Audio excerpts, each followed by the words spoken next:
Alors ça y est, il est 9h10, on prend un peu le temps, c'est le deuxième jour des Journées nationales. Très heureux de vous retrouver ce matin. J'espère que vous avez passé une belle soirée à Lyon. L'élan est donné, l'élan est parti. En arrivant tout à l'heure, j'entendais des participants arriver dans l'amphithéâtre et dire « Ouais, on se met comme hier, ouais, très bien ». Donc ça, c'est bon signe, les habitudes sont là. Ce matin, on vous propose un petit pas de côté. Alors j'espère que vous êtes en forme de bon matin, puisque on va vous laisser entre les mains de Juliette Leroy et puis les comédiens de la compagnie 3PH, Petit pas pour l'homme, pour du théâtre participatif. Juste le temps que vous vous installiez. Je vous rappelle que toute la journée, on va vous proposer à nouveau des ateliers, à nouveau des moments de débat, de table ronde, de plénière. Déjà, la première journée a suscité pas mal de réactions sur scène, sur Evals, au micro, et puis aussi hors micro. C'est ce qui fait le sel des Journées nationales.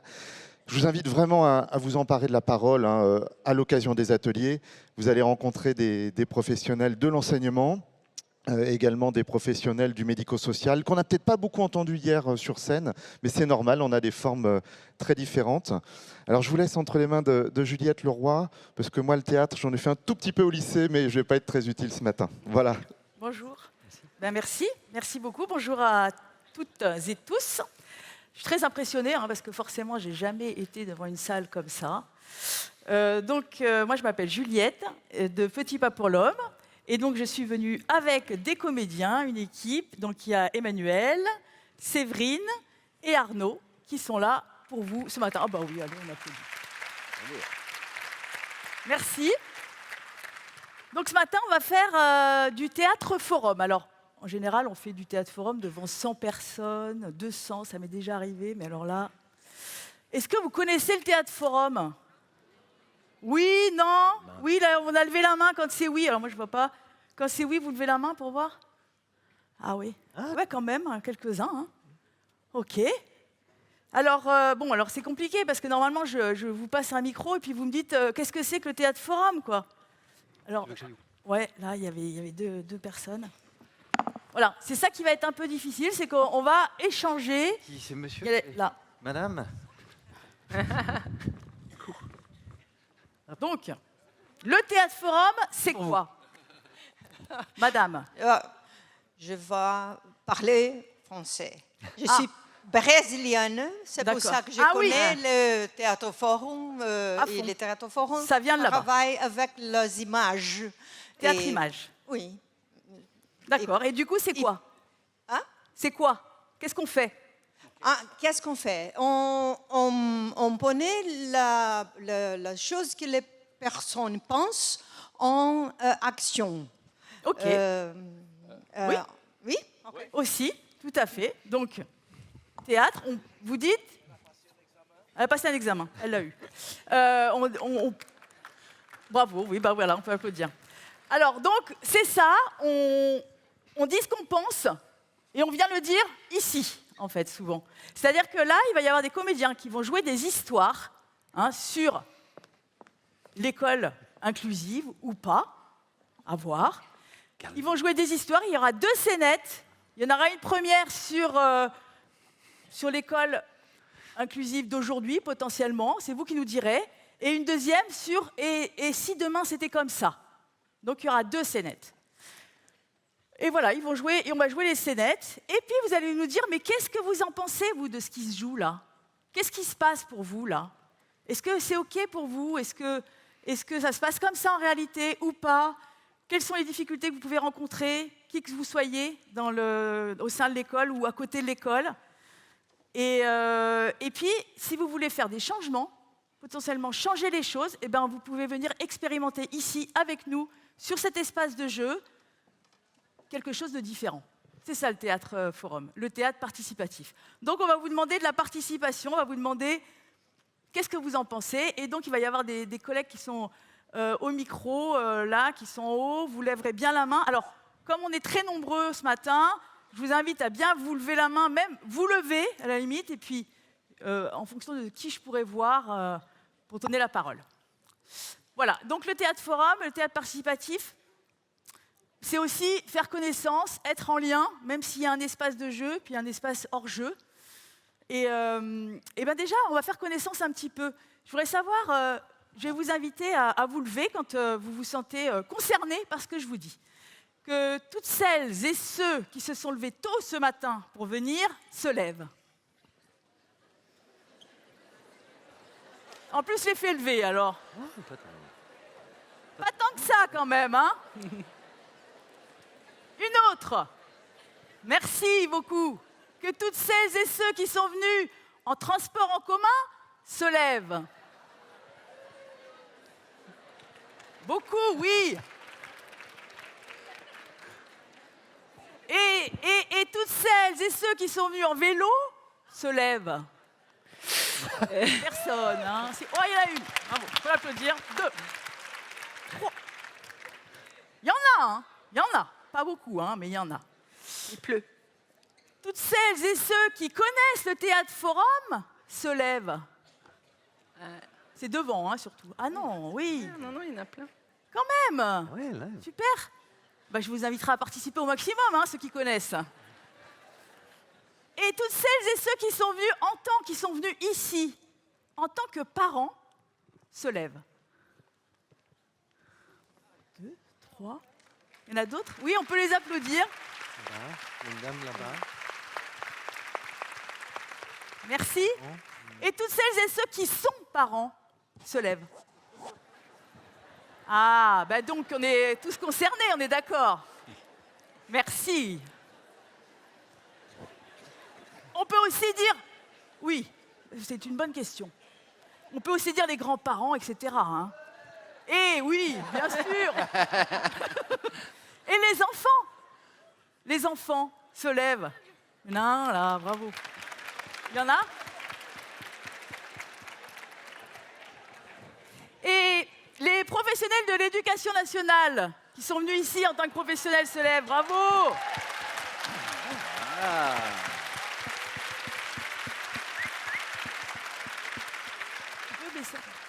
Et merci d'être là. Et les professionnels de l'éducation... Du médico-social. Socio-éducatif se lèvent. Médico-socio-éducatif. Bravo. Ben, en tout cas, bravo à tous, bravo à toutes d'être là. On va commencer le Théâtre Forum par une image arrêtée. Alors attention à vos micros, ça va, je vais poser des questions au public. Donc voilà, Emmanuel, Séverine et Arnaud vont nous faire une image arrêtée. On parlait du théâtre image tout à l'heure.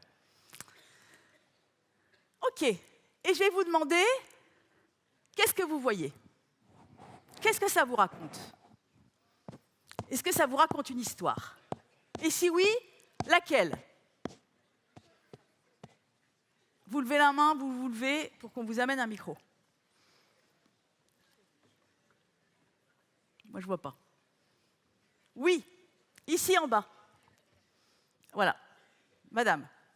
Alors moi, ce que ça m'évoque, j'aurais tendance à droite, le monsieur, un parent, au milieu, un enseignant, et à gauche, je ne sais pas, l'enfant qui attend de savoir s'il va pouvoir entrer à l'école. Peut-être bien que oui, peut-être bien que non, je ne sais pas. D'accord, donc qu'est-ce qu'il dit? Peut-être bien que oui, peut-être bien que non. C'est le professeur au milieu. Ok, très bien, merci. Est-ce que tout le monde voit ça? Non, qu'est-ce que vous voyez d'autre? Levez-vous, levez la main pour qu'on vous voie. Ah, madame. Alors moi, je vois 2 élèves et un professeur. C'est où les élèves? Voilà, Là? la personne du milieu et l'autre à gauche. Et l'élève du milieu qui ne comprend pas et le professeur qui insiste pour qu'elle comprenne. D'accord, 2 élèves avec un prof qui insiste et avec 2 élèves qui ne comprennent pas. Est-ce que tout le monde voit ça? D'autres histoires? Alors attendez. Sinon dites fort, moi je vous entends et je redis. C'est bon? Ah oui, merci. Il y a quelqu'un qui parle ou là, pas? là, juste là.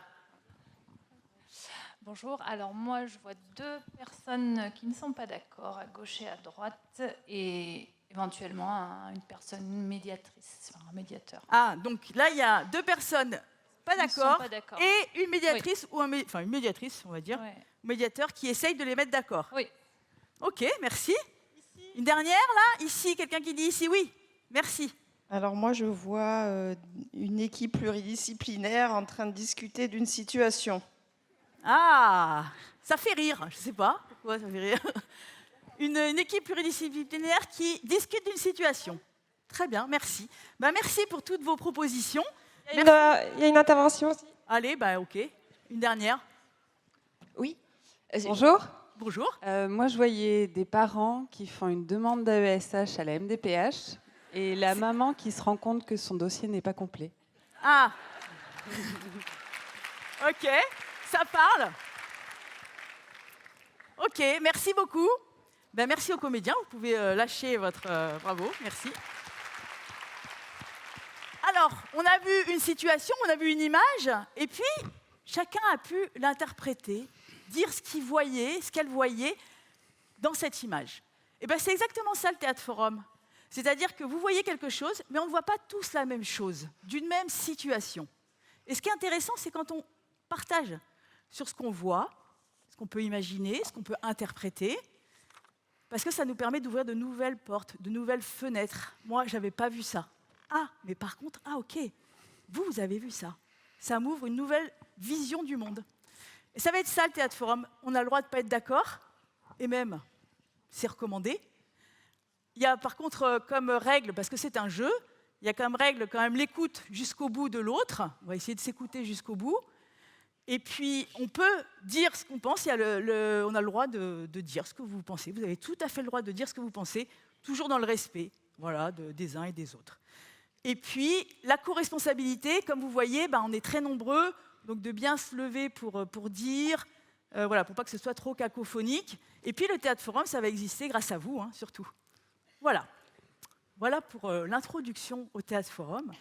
Mais là, enfin, on va commencer à regarder une scénette, une histoire qu'on a montée ensemble et qui pose comme question comment faire pour créer de la coopération et travailler ensemble pour rendre l'école inclusive. Comment faire pour créer de la coopération et travailler ensemble pour rendre l'école inclusive. Alors vous allez voir, il y a plein de personnages. Nous ne sommes que 4. Et pourtant, vous allez voir plein de personnages dans cette histoire. Et vous allez voir qu'on va prendre des personnages en fonction... Enfin, on va prendre des vestes, des couleurs de vestes, en fonction de nos personnages, pour que vous puissiez bien identifier qui parle. Voilà.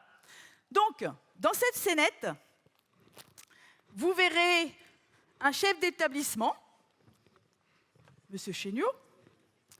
Vous verrez un parent d'enfants valides.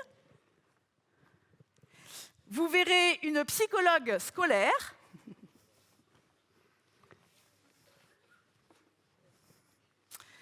Vous verrez un assistant éducatif. On n'a pas de représentation du tout. Vous verrez une prof d'anglais. Vous verrez un éducateur spécialisé.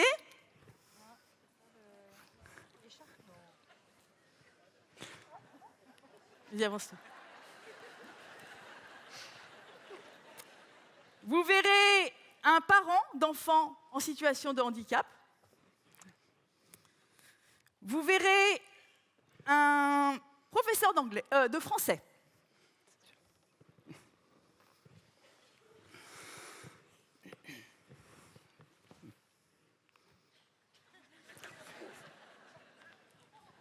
Voilà. Voilà les personnages de cette scénette. Alors, la scénette que nous allons vous jouer, comment faire pour créer de la coopération et travailler ensemble pour rendre l'école plus inclusive? Le titre de cette scénette, l'école, c'est pour chacun et c'est pour tous. Ça joue! Eh bien, bonjour à tous. Du coup, merci d'avoir répondu présent pour ce premier conseil de l'établissement. Donc, pour ceux qui ne me connaissent pas, je suis Monsieur Chéniaud, voilà, directeur de cet établissement. Donc voilà, je vais vous expliquer un peu le projet de l'établissement de cette année. Voilà, c'est un projet, je suis très attaché à ce projet et c'est notamment le premier axe qui me tient très à cœur. Donc voilà, l'idée de cette année, c'est de vraiment travailler sur l'inclusion. Voilà, pour moi, je pense que c'est essentiel de rendre l'école accessible à tous les enfants porteurs d'un handicap. Excusez-moi, monsieur, je suis maman d'un enfant. Voilà, j'aimerais plutôt que vous disiez en situation de handicap, parce que vous voyez, ça ne caractérise pas totalement le... Oui, bien sûr, évidemment, en situation de handicap, au même titre que les autres enfants. Voilà, il faut que chaque enfant soit sur le même pied d'égalité. Voilà, il faut pouvoir leur permettre l'accès à l'éducation et aux soins, qu'ils aient un projet d'éducation, quelque chose qui les motive. Donc c'est donc pour cela que nous sommes cette année en lien avec la PCPE et avec les MAS. Voilà, je vous expliquerai plus précisément, mais l'idée c'est de favoriser les soins de ces enfants tout en continuant leur apprentissage au sein de l'école avec leurs camarades. Moi je trouve que c'est très triste. C'est très triste parce que le niveau baisse. En fait, on nivelle par le bas. Le problème c'est que ces enfants ne sont pas adaptés à l'école. Et on le voit bien, le niveau baisse. C'est des enfants qui devraient être auprès des psychologues, pas dans l'école. Moi je suis parent d'un enfant... normal quoi, et bon bref, du coup je comprends pas, ça ne fonctionne pas. Non mais bon, je m'excuse d'intervenir, je suis la psychologue scolaire de l'établissement. Écoutez, j'ai beaucoup de demandes, on part à ce qu'il faut, voilà, mais bon, je suis à mi-temps, donc sur l'établissement, je peux pas répondre à toutes les demandes. Et puis, excusez-moi, mais si les questions bassement matérielles vous intéressent, moi je suis surveillant. Et quand je surveille tout là-haut, au 3e étage, une étude, et que je dois descendre jusqu'à la grille pour aller ouvrir à l'orthophoniste, moi je peux pas laisser, vous comprenez bien, c'est pas de la mauvaise volonté. Oui. Moi il faudrait, je sais pas, donner des rendez-vous précis aux orthophonistes, aux heures d'ouverture de la grille, par exemple. Ou alors embaucher du monde pour ouvrir la grille. Oui, bien sûr, évidemment, cela peut entraîner j'arrive, bien sûr, ça peut entraîner des complications. Donc, concernant votre cas, c'est vrai que, comme vous le savez, j'ai fait une demande il y a 2 ans déjà d'une prise en charge à 100% de votre poste, ou une deuxième psy sur l'école, et c'est vrai que pour l'instant, la demande n'a pas abouti, mais on garde bon espoir qu'on y arrive. Et c'est vrai que, monsieur, en effet, j'ai bien vu cette année que les problématiques du portail, c'était vraiment embêtant pour vous. J'ai vu que... Et c'est vrai qu'avec le renforcement de Vigipirate, je ne suis pas sûr que ça se facilite, mais j'ai entendu. Alors, je vous présente madame, pour ceux qui ne la connaissent pas, madame Pudding, professeure d'anglais. Ouais, je voudrais juste signaler que pour moi, dans mon classe, c'est une enfant qui a un AESH pour un handicap un peu lourd. Et quand le AESH est absente, je me suis retrouvée la semaine dernière emmener l'enfant aux toilettes. Je ne peux pas, ce n'est pas mon travail. J'étais complètement démunie face à cette situation. Oui, alors je comprends. C'est vrai que là, c'est une situation un peu compliquée, madame Pudding. En plus, c'est vrai que les AESH, ça ne dépend pas de nous. On est un peu tributaire. Donc, oui. Oui, je voudrais juste signaler que moi, ma fille Manon a eu une AESH toute l'année dernière, et ça a changé. Elle a changé dans l'année, Et elle a même été invitée à un anniversaire. Je veux dire, c'était jamais arrivé. Oui. Et vraiment, c'est hyper important en fait qu'il y ait toute l'année la même personne. Oui, ça c'est positif, ça. On est inquiet parce que cette année, c'est pas bien parti quand même. On sait pas. Ça, c'est moins positif. Pour revenir à des choses positives, il y a quand même des choses positives qui nous arrivent. Je tenais à vous annoncer officiellement que donc, cette année, nous aurons quelqu'un de l'EMAS qui sera avec nous cette année, un éducateur spécialisé, monsieur Baudin. Peut-être que vous l'avez déjà croisé dans les couloirs. Donc, du coup, il sera là 1 jour par semaine. C'est peu, mais c'est déjà ça. C'est une belle avancée. C'est peu, en effet. C'est une belle avancée, mais c'est peu. Mais on va avancer. Oui. Et sur quoi je voudrais attirer votre attention déjà, c'est le fait que moi je suis de près le parcours de vie des enfants. Oui. Et je peux vous dire qu'au jour d'aujourd'hui, mes recommandations ne sont pas suivies. Pas assez, pas beaucoup. Pas beaucoup du tout. Par exemple, je demande aux professeurs à ce que à certains élèves, on ne donne pas de travail le soir. Ils ne sont pas en capacité de se retrouver tout seuls. Les parents sont démunis, vous comprenez bien. Donc, aux professeurs, je leur dis, je leur répète, à un tel, ne donnez pas de travail le soir. Voilà, donc pas de travail, pas de progrès. On est d'accord. Pas de devoir à la maison, pas de progrès. On nivelle par le bas, on nivelle par le bas. C'est tout ce que je vois, moi. Ah non, pardon, excusez-moi, je ne peux pas. Non, on ne nivelle pas par le bas. On s'universalise. On nivelle plus par le milieu déjà quand même. Et bon, en tout cas, voilà, c'est ça l'école inclusive. C'est on s'ouvre aux autres, on apprend des différences de tout un chacun. Voilà, c'est l'école pour chacun et c'est l'école pour tous. Voilà. Oui, alors pour tous, parlons-en, hein, parce que moi, par exemple, j'ai un élève qui est porteur de troubles psychiques. Enfin, je crois, je ne sais même pas lesquels, on ne m'a pas dit, je ne suis pas au courant. Et je dois m'occuper de lui en même temps que toute la classe. Et moi, je ne sais pas faire, je ne suis pas formé pour ça. Et puis je n'ai pas le temps. Moi, je veux enseigner le français, Racine, Molière et tous les autres. Mais comment voulez-vous que je m'occupe? Je peux pas, je peux plus faire ça, m'occuper de tout le monde, de lui. Il a des comportements inadaptés, inattendus. Moi, j'y arrive pas. Et ça fait trop longtemps que ça dure. Et moi, je vais vous le dire, je vais vous le dire franchement, moi, je n'en peux plus, quoi. Je n'en peux plus. Possible. Fin la scénette. Ouvrir.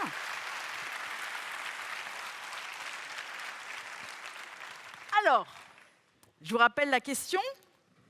Comment faire pour créer de la coopération et travailler ensemble pour rendre l'école plus inclusive? Alors, rapidement autant qu'on peut, qu'est-ce que vous avez pu voir dans cette scénette? Est-ce que c'est réaliste? Est-ce que ça vous semble réaliste? J'ai entendu beaucoup de rires et tout, parce que peut-être qu'on avait poussé un peu le trait. Hein, sur certains moments, on peut reconnaître. Un petit peu. Mais voilà, on est aussi là pour passer un bon moment ensemble. En tout cas, qu'est-ce que vous avez pu voir? Qu'est-ce qui est réaliste là-dedans? Qu'est-ce qui... Tout, pour vous, madame, tout. C'est-à-dire, je vais redire ce que vous dites. Tout est réaliste. Merci. Moi, je trouve que c'est hyper réaliste. Je me retrouve vraiment dans la situation en étant parent et aussi en étant pendant 8 ans à ESH. Donc, j'ai pu voir les deux côtés du rideau. Et oui, c'est même pas poussé à l'extrême. Hein. Non, on y est complètement dedans. Ok, et alors qu'est-ce qui vous marque particulièrement? Voilà, peut-être en tant que parent, je ne sais pas. Qu'est-ce que vous avez pu voir particulièrement?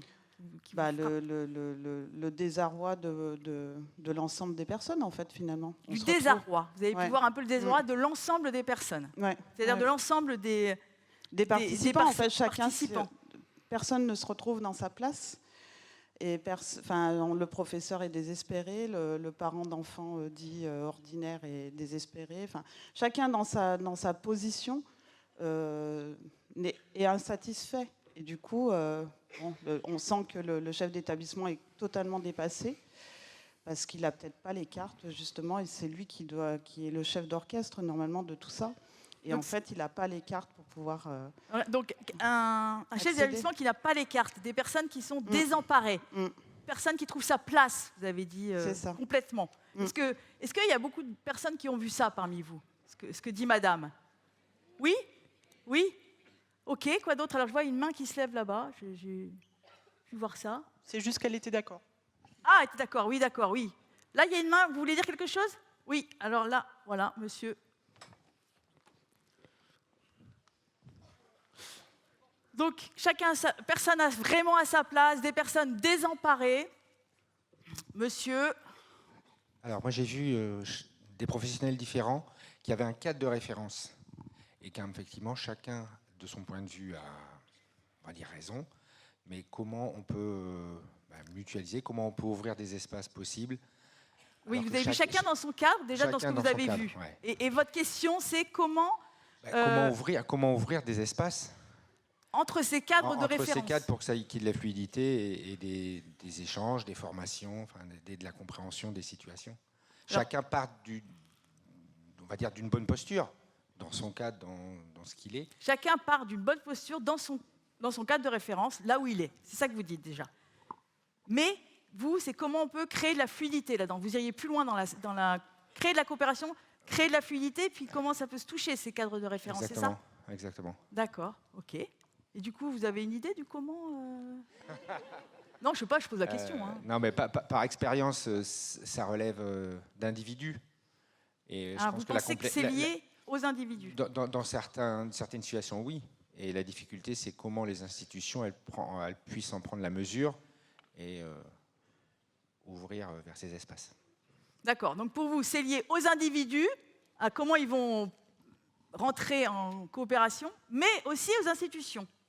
C'est ça, c'est les deux. Hein. OK, quoi d'autre ? Qui veut s'exprimer ? Oui. Bonjour. Bonjour. Alors, je suis d'accord avec ce que monsieur vient de dire, et pour compléter, aller un petit peu plus loin, moi, je trouve que c'est la méconnaissance de chacun, ce qui me frappe, en fait. C'est le manque de connaissance de ce qu'est le handicap, le manque de connaissance du fonctionnement de l'éducation nationale, le manque de fonctionnement du médico-social. Et en gros, c'est un point de communication entre chacun. Et si chacun apprenait à mieux connaître, en fait, ce que c'est, que ce soit la maman qui ne connaît pas le handicap, que ce soit finalement ce qu'est tel professionnel et quelle est réellement sa mission, ça faciliterait à mieux comprendre la place de chacun et peut-être à s'ouvrir un petit peu plus au handicap. Donc en fait, pour vous, c'est déjà... Oui, je vois, oui, on peut applaudir. OK, c'est un manque de communication. En fait, c'est comment on apprend surtout à connaître l'autre. Exactement. Et ça et accepter de s'ouvrir à l'autre. Et surtout. Accepter. Pour vous, vous voyez des gens qui n'acceptent pas de s'ouvrir. OK, donc accepter de s'ouvrir à l'autre. Alors il y a une parole là, puis il y a une parole là. Deux interventions par ici. Deux interventions. Okay. Alors, je vais compléter aussi ce qui a été dit. Pour moi, ce qui est le plus qui ressort le plus, c'est l'absence d'objectifs communs. Il n'y a pas de but commun, en fait. Chacun, effectivement, est très ajusté dans sa place, mais il manque le lien, en fait. Donc c'est aussi pourquoi on fait tout ça. C'est ça. Pourquoi on est là, en fait. Pourquoi on est là. Qu'est-ce qu'on veut ensemble. Qu'est-ce qu'on veut ensemble. Oui. Alors, qu'est-ce qui pourrait poser cette question, qu'est-ce qu'on veut ensemble ? Le chef d'établissement, qu'est-ce qu'il veut, lui ? Parce qu'il dit qu'il veut bien d'ouverture, mais c'est quoi l'objet ? C'est quoi l'idéal en commun, en fait ? C'est quoi l'idéal commun ? Et pour vous, ce serait quoi l'idéal commun ? Que chacun ait sa place, justement. Parce que là, visiblement, chacun a sa place, que chacun a un siège. Mais sa place pour dire quoi et pour aller où, en fait ? C'est quoi la visée ? Ce serait ça, les premières questions. Chacun sa place. Quelle est votre place et pour aller où ensemble ? Ce serait ça ? OK. Merci. Des remarques qui vont venir compléter un petit peu tout ce qui a été dit. Pour moi, cette juxtaposition de points de vue, de cadres de référence, elle peut perdurer si elle n'est que juxtaposée. On a parlé du fait d'ouvrir les cadres, mais ce qui me semble important, c'est le lien qu'on va faire passer entre tous ces cadres.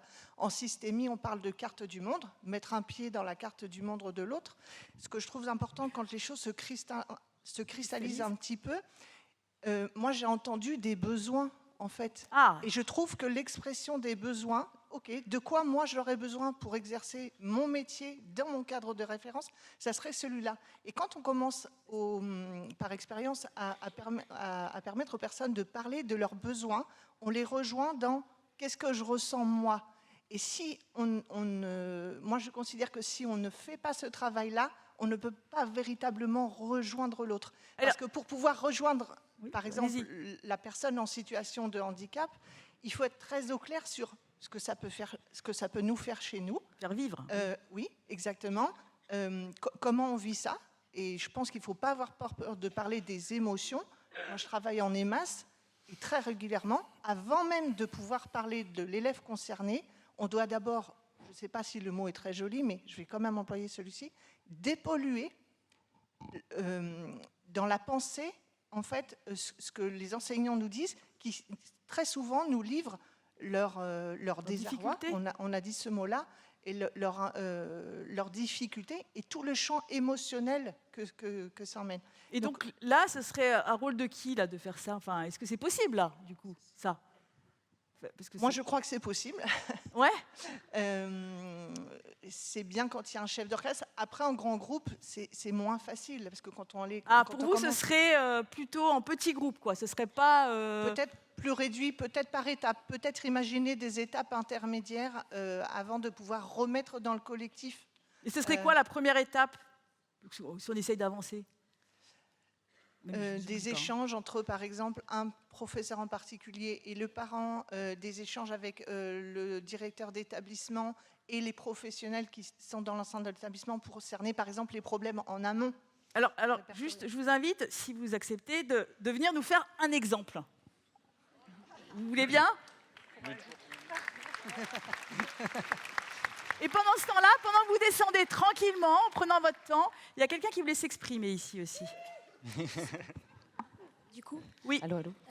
Alors du coup, moi, je voyais sur scène énormément de peur, en fait. Des peurs. Et vraiment la rejoint. caractérisation de ce qu'on a vu hier, c'est-à-dire une séparation totale entre le médico-social et le scolaire. Donc on entend, je pense, ce matin, beaucoup de remarques du médico-social qui savent ce que c'est que le handicap et qui attendent que le scolaire vienne vers eux.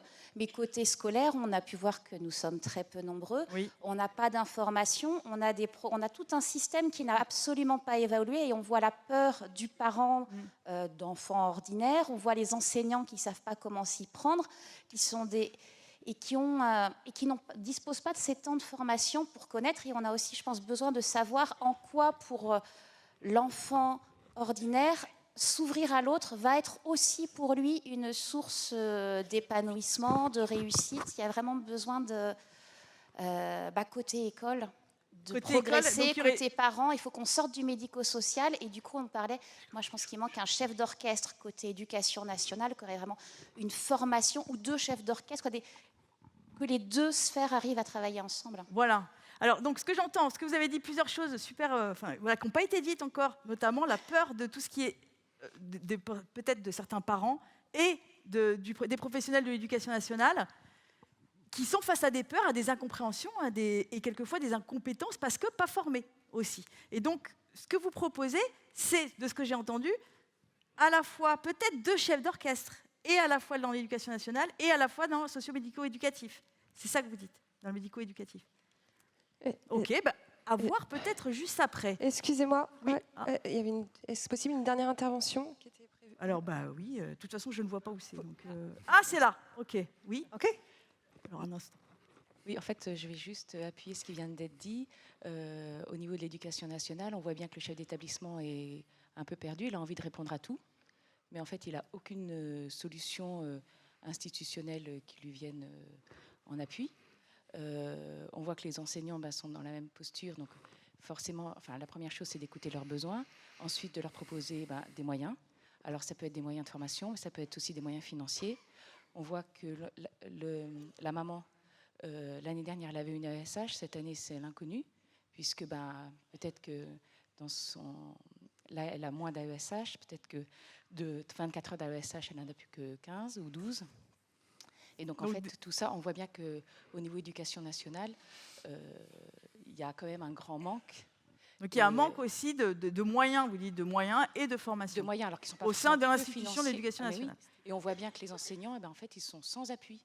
Sans appui, oui, seuls un peu. Et oui, donc en fait, ils n'ont pas d'espace d'expression de leurs besoins, de leurs appréhensions, et puis d'avoir des outils, et quels sont les leviers qu'ils pourraient avoir pour pouvoir accueillir cet enfant qui est différent des autres. Donc aussi des besoins humains, des besoins humains, vous disiez, oui, mais c'est des besoins de formation et aussi des leviers, des outils. C'est ça. Exactement, parce qu'il faut qu'ils naviguent aussi avec l'injonction qu'ils ont de répondre au programme, d'avancer, etc. Oui, de répondre au programme et accueillir des enfants. Donc ils sont dans un dilemme avec une double injonction. L'injonction de l'éducation nationale qui leur dit avancez, il faut que tout le monde progresse. Et puis de l'autre, ces enfants qu'il faut quand même les faire avancer, mais ils se retrouvent avec parfois des classes tellement difficiles à gérer. Donc on voit la détresse un peu de certains professeurs. Merci beaucoup. Je voudrais ajouter une idée, s'il vous plaît. Alors là, la dernière, parce que là, on va faire du théâtre forum. Une avant-dernière. Allez-y. La dernière. Et puis après, on avance, et puis après... OK. Alors, comme plusieurs l'ont déjà dit, il y a un manque d'harmonie. Vous êtes où? Là. En haut. D'accord, il y a un manque d'harmonie entre les intervenants, les professionnels, mais je voudrais ajouter que c'est parce que chacun prend sa place, prend l'inclusion pour tous de son point de vue, et qu'on oublie que l'enfant, le jeune, doit être l'acteur de son apprentissage. Et donc mettre le jeune au centre un peu, quand même, de ce que j'entends. Ce manque dit pas de depuis le formation, début. ce manque de connaissance vient de parce qu'on n'est pas nous-mêmes dans la situation. Et le fait de demander aux jeunes ce qu'il attend de sa scolarité, il est capable de faire quoi, quelles sont ses faiblesses, il a envie d'avoir quoi qui est mis en place pour pourra vraiment servir à chacun de s'adapter, adapter sa façon de faire pour avoir une vision commune à la fin. Ok, oui, c'est de remettre l'enfant au centre, parce que là, il n'y a pas d'enfant dans cette scène. Il n'y en a pas. Oui, monsieur, il n'y en a pas, monsieur. Alors, mais merci beaucoup. Oui, remettre et lui poser les questions. Alors, vous appelez comment? Pascal. Ah, le micro, il ne marche pas, là. Si. Allez-y, voir. Action. Le micro ne fonctionne pas. Donc, quelqu'un va... Ça y est. C'est bon. Alors, Pascal, donc vous vouliez proposer... bon, merci déjà de vous prêter au jeu du Théâtre Forum. Oui, on peut applaudir. Profitez de l'expérience. Je profite de ça. Donc, vous vouliez nous proposer une possibilité. Donc, c'est libre. Vous pouvez tenter quelque chose. Alors, le Théâtre Forum, il y a une règle aussi. Aucun objectif de réussite. Alors, profitez-en, parce que c'est rare dans notre vie. Là, il y a 0 objectif de réussite. L'objectif, c'est d'expérimenter. On essaye, on tente. Voilà. Et puis, il ne se passera rien de grave. Ce sont des comédiens, ils vont s'adapter. Tout ira bien. Donc, qu'est-ce que vous aimeriez proposer, essayer, expérimenter? J'aimerais que les personnages puissent se rencontrer. Et moi, je crois que pour aller rencontrer l'autre, pour moi, ça participe d'un mouvement, d'une dynamique. Voilà. Or là, chacun était un peu statique. Ouais. Alors, comment Donc, vous pourrez... aller rencontrer l'autre, c'est peut-être déjà aller s'avancer vers lui. D'accord. Et vous seriez quel personnage, vous, là-dedans? Moi, je dois jouer un... Voilà. Alors, c'est possible, ou alors on joue pour vous. Mais vous pouvez jouer. Vous pouvez jouer quelqu'un qui n'existe peut-être même pas. Un vieux rêve. Je vais être prof. Allez, vous êtes prof. Et vous êtes prof. Alors, on peut applaudir. Vous êtes prof de quoi? Installez-vous n'importe où vous voulez. Prof de français? Est-ce que vous êtes à la place du prof de français, Madame Pudding, le prof d'anglais? Ou monsieur, je ne sais pas. Oui, je peux être prof de français. Ou un autre, prof de français? Prof de français, très bien. Bon, alors très bien. Alors, je vais vous mettre là-bas, du coup, à la place du prof de français. Et alors, est-ce que vous voulez qui dans votre est-ce que vous voulez tout le monde? Est-ce que vous voulez monsieur chez nous aussi? Est-ce que vous nous voulez, nous, les parents? Oui, un peu tous les personnages. Tous les personnages qui sont là. Vous voulez plutôt la psychologue scolaire ou le parent d'enfants en situation de handicap? Le parent d'enfant. Oui. Vous voulez plutôt... Oui, je veux bien l'éduc. L'éduc, ok. On aime bien l'éduc. Et puis, on a le proviseur, le chef d'établissement, ok. Et puis, le parent d'enfants ordinaires. Oui, ok. Alors, elle peut être prof d'anglais, c'est comme vous choisissez. Vous pouvez faire, elle peut faire plusieurs rôles. Vous choisissez le rôle qui va mieux pour votre scène, en fait. Ok, donc, expérimentation de Pascal. Et donc, Monsieur Chenot, il est debout, il est assis, il est où? On peut repartir du début Alors, on repart du début. Et puis, vous arrêtez quand vous voulez, vous expérimentez des choses. On voit ce qui se passe, nous, public. Enfin, vous, surtout. Vous regardez, qu'est-ce qui se passe, qu'est-ce qui se joue, et puis on en parle après. Ça joue. Eh bien, bonjour à tous. Merci d'avoir répondu présent à ce premier conseil d'établissement. Voilà, pour ceux qui ne me connaissent pas, je suis Monsieur Chéniaud, directeur de cette... tout va bien? Pardon. Alors, j'ai un petit timing. On avait dit pas trop tard la réunion, parce que moi, j'ai quand même d'autres impératifs. Mettez bien le micro. Oui. J'ai d'autres impératifs, donc il ne faudrait pas que ça dure trop longtemps. Oui, d'accord. Oui, Madame Racine, je fais plus vite. Madame Racine, professeure de français, pour ceux qui ne la connaissent pas. Donc, du coup, voilà, le premier axe de l'établissement cette année, c'est l'inclusion. Voilà, ça me tient très particulièrement à cœur. L'idée, c'est de rendre l'école accessible à tous les enfants porteurs d'un handicap. Voilà, pour moi, c'est... Oui. Excusez-moi, parce que je vois cette dame, je la connais un petit peu, on se voit à la sortie, on se voit un petit peu aussi au cours de gym, donc on se connaît un petit peu. Bien le micro. Alors, juste, ce que je n'ai pas compris sur la consigne, est-ce que je donne une consigne ou est-ce que vous faites ce que vous voulez, vous êtes professeur de français. Vous avez donnez votre point de vue en tant que professeur. Madame n'a pas l'air très contente. Comment je trouve que cette histoire d'inclusion, c'est une vaste plaisanterie. Ça fait juste du nivellement par le bas pour des enfants qui ne sont pas adaptés au système scolaire classique et que voilà, tout le monde souffre. Oui, voilà. non, mais... Je crois qu'elle a besoin. Non. La dernière fois, elle vous a demandé rendez-vous. Vous n'avez pas eu le temps de la voir. Je pense qu'elle a besoin que vous l'écoutiez un peu plus. Oui, Madame Racine, on est en plein conseil. En tout cas, moi, je m'engage à prendre un temps avec vous. Oui, voilà, je pense qu'avec un certain nombre de parents, on a besoin d'exprimer nos inquiétudes. En fait. Oui, mais après, sachez que ce n'est pas un nivellement par le bas, bien évidemment. C'est important l'inquiétude quand même. Elle inquiète. Oui, non, mais bien sûr, non, mais je l'entends. Vous savez, la Madame pression Racine, qu'on a, après, on a Parcoursup. Enfin, on est complètement stressé. Nos enfants sont angoissés. Et là-dessus, ils reviennent le soir avec des histoires impossibles, d'élèves debout sur les tables. Enfin, moi, ça va pas, quoi. Après, voilà, le projet de l'établissement, vous avez pas mal participé au projet de l'établissement. L'idée, c'est vraiment une école pour chacun, pour tous. Hein, c'est des formules. Ça. Oui, parce que si on parle des inquiétudes, on peut parler des inquiétudes, du coup. C'est ça que j'ai compris. Oui. Ah bah oui. Alors moi, c'est parce qu'en fait, on a eu une AESH l'année dernière, mais là, cette année, c'est pas sûr. Alors... Oui, alors comme je suis inquiète. Comme vous le savez, Vous pouvez aller là-bas. oui. Madame Racine, bon. Donc, concernant les AESH, comme vous le savez, elles ne dépendent pas de l'école en elle-même. Oui, mais qui alors? Vous pourriez venir près d'elle, pas rester derrière les Oui, chaises, mais un petit goûter, comme est-ce que vous voulez tenir la réunion, Madame Racine? Non, enfin. Non, mais quand même. Parce que, vous voulez faire la réunion? est-ce que, parce que je sais que vous, en tout cas, vous êtes très investi sur ces. Donc, mais oui, j'ai envie que tout le monde réussisse, mais bon, voilà, il faut faire du français aussi quand même. À un moment oui, c'est ça. Oui, donc voilà, faire du français, accueillir tous les ans. Oui. Concernant les. Oui, ben c'est pas vous, mais c'est qui? En fait, ça dépend des villes essentiellement, ça dépend aussi. Mais là, on est mal du coup, nous, on fait régulièrement des demandes. Excusez-moi, j'insiste, mais enfin, vous êtes au-dessus de la tête de l'éducateur, alors bon, quand même, c'est... Bon, c'est un premier conseil d'établissement un petit peu olé, n'est-ce pas? Voilà. Donc, donc, du coup, concernant les... Ah oui. Oui. Ah, un enfant arrive dans cette séance. D'accord. Très bien. Je vous appelez comment en tant qu'enfant? Allez, vous appelez Leïla. Tout à l'heure, je parlais de Leïla. Voilà, asseyez-vous. Leïla, écoute, très bien, viens t'installer avec nous. Voilà, on était dans le premier. Viens, écoute, tu peux t'installer là. Madame Pudding est sortie pendant une seconde. Donc, on était en train de faire le premier conseil d'établissement. Donc, on t'a déjà expliqué comment tout ça fonctionnait. Donc voilà, on était en train de présenter le premier axe de. Bon, on était en train d'essayer de se dépatouiller là-dedans. Madame Racine m'aidait beaucoup dans la situation. Oui. Alors, excusez-moi, mais quand même, vous étiez au-dessus de la tête de l'éducateur, maintenant vous lui tournez le dos, alors on ne va pas y arriver. Oui, mais bon, alors là, c'est pas grave. Monsieur Baudin, alors non, restez là quand même parce que sinon on vous voit pas. Monsieur le proviseur, j'ai des troubles du comportement, je peux pas rester là. Ah, d'accord. Oui. Alors,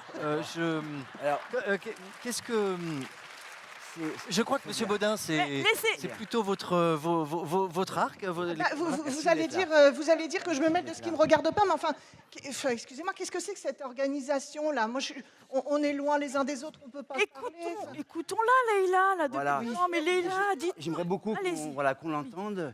Dis-nous. Pourquoi vous ne m'avez pas demandé de venir? Non, alors voilà, j'allais. Pourquoi? Alors, nous avons l'habitude d'ouvrir le premier conseil d'école, généralement, est réservé un petit peu aux parents et aux corps enseignants. Vous parlez tous de moi, non? Non, on parle de l'école, enfin de toute l'école et de tous les enfants. L'idée, c'est de... Voilà. J'ai une place dans votre école. Oui. Alors, pour moi, c'est quelque chose qui me tient particulièrement à cœur. Justement, c'est ce que j'étais en train d'expliquer. Et moi, c'est essentiel qu'on soit dans une... Oui. J'ai un problème. Oui. J'entends beaucoup de discours, mais dans l'action, qu'est-ce qu'il y a? Alors, qu'est-ce qu'il faudrait? De quoi tu aurais besoin, toi, Leïla? Dis-le. J'ai besoin de l'AESH. Alors, concernant l'AESH... J'ai besoin de l'éducateur. Oui. Alors, l'éducateur, justement, il sera là un jour par semaine avec nous, donc déjà, c'est... Mais moi, je veux venir... De quoi d'autre? Oui, bien sûr. Quoi d'autre encore? Tu as besoin d'autre chose? Je voudrais que mon professeur me regarde différemment. Madame Pudding, on a besoin de vous. Madame Pudding. Ok, j'arrive. Oui, alors... Je ne veux pas être comme les autres. Je ne suis pas comme les autres. Je ne veux pas être comme les autres. Je veux juste faire comme les autres. Mais la dernière fois, je crois qu'il y a eu un moment qui n'était pas simple quand tu as dû aller aux toilettes. Tu m'en as J'avoue, moi, je n'ai pas la formation pour emmener les petits élèves dans les toilettes. Je veux faire comme mes camarades. Je veux faire pareil. Mais j'arrive pas. J'ai des émotions qui sont plus fortes que moi. Bien sûr. I get it. Vous m'aider. Bien sûr, je comprends tout à fait, mais moi, je suis le professeur d'anglais. Je n'ai à peine la formation pour les élèves random. Du coup, là, je parle... Alors, la notice. Je ne sais pas, est-ce qu'il faut une formation spéciale pour emmener quelqu'un aux toilettes? Moi, je ne sais pas. Je ne sais pas, mais moi, est-ce que non, nature, faut y aller nature, moi je vous le dis. Nature, oui, nature peinture, comme on dit. Il faut se poser de questions. Non, en tout cas, justement, il faut que l'école soit accessible à tous. Donc justement, c'est ce que j'essaie de mettre en place. Mais vous ne voulez pas que je vienne 4 jours par semaine? Non, moi je veux que tu viennes à l'école tous les jours. 1 heure? Sûr. Tous les jours, on va s'organiser. Et Leïla, tu as besoin que ton prof te regarde différemment, et tu as besoin de quoi d'autre encore? Tu as d'autres choses? Je crois que je sais ce que je veux faire. Sur un projet. Sur un projet. Je crois. Oui. Je vais apprendre à lire et à écrire. Alors là, il faut qu'elle vienne dans tous les cours de français. Là, c'est pour le monsieur, Madame Racine. Là, quand même, je suis consciente. Mais vous me mettez au fond de la classe. Comment je vais apprendre? Alors écoute, vraiment, Leïla... Oui, j'ai des troubles du comportement. Comment tu te sens quand tu es au fond de la classe? Pas bien. Et tu aimerais être au premier rang? Oui. Eh ben, je te propose qu'à partir d'aujourd'hui, tu seras au premier rang. Est-ce que ça t'irait mieux? Et on rediscutera régulièrement, parce que peut-être... Mais je ne sais pas écrire. Mais ça, c'est pas grave. C'est pas grave. Mais le programme, alors, comment vous allez faire? J'en discuterai avec le proviseur. Oui, on va...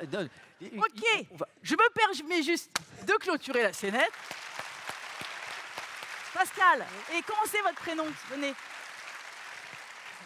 Comment c'est votre prénom? Niama. Niama. Pascal, merci beaucoup déjà pour votre investissement, qui ont fait un peu tout bouger, tout changer. Ça va pour vous? Oui?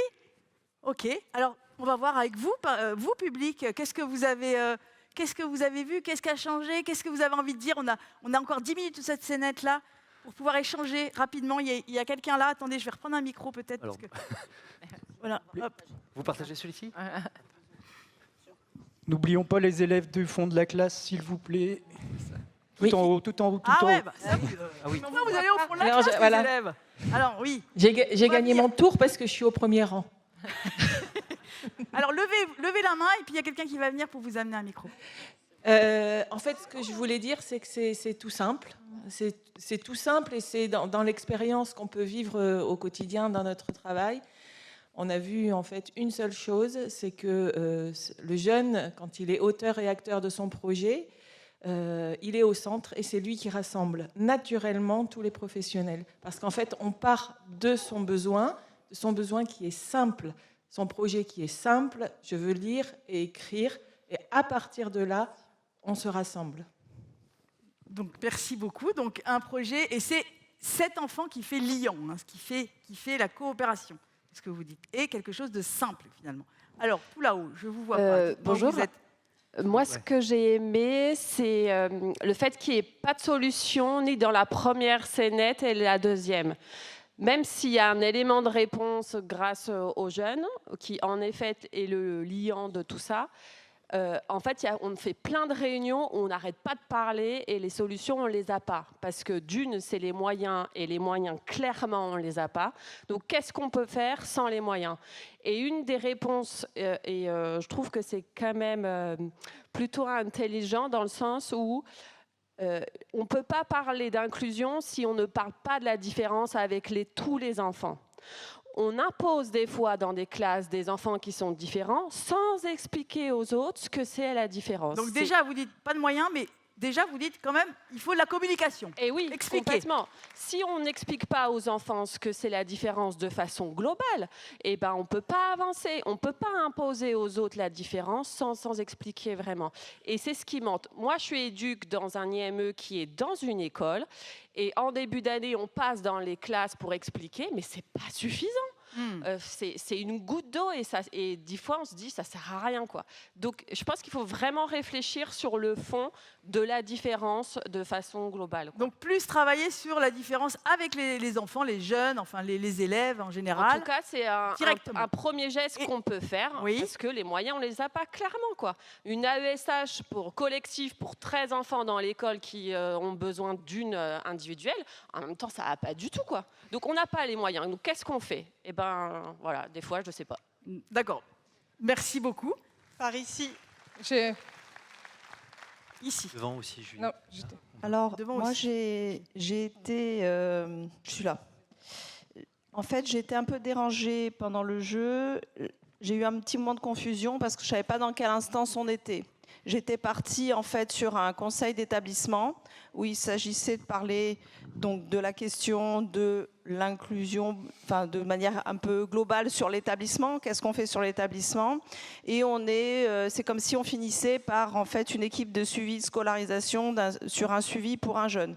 Voilà, j'ai eu ce petit temps là. Oui. Qui pas prévu, hein, donc, oui, mais c'était intéressant comment ça. C'est intéressant de voir que c'est important peut-être de dissocier. Voilà, quoi, mais en même temps, à un moment donné, dans cet état de confusion, effectivement, il y avait peut-être aussi, du coup, à créer des lieux différenciés. Hein, où, après, ça pose la question de est-ce que les jeunes en situation, je dis pas un jeune sur une situation particulière, mais des jeunes en situation de handicap et des jeunes dits ordinaires sont invités dans les conseils d'établissement. Ça, j'en sais rien. Je ne sais pas comment ça fonctionne, parce que l'école pour tous, c'est aussi intégrer dans ces instances des jeunes dits ordinaires, où on pourrait travailler, comme disait la collègue, la question de la différence en la transmettant directement aussi aux jeunes dits ordinaires, qui sont quand même aussi aux premières loges de l'accueil au sein de la classe, dans donc, la comment cour, on fait rentrer au réfectoire. Oui. Voilà, je veux dire, c'est aussi les jeunes qui s'accueillent entre eux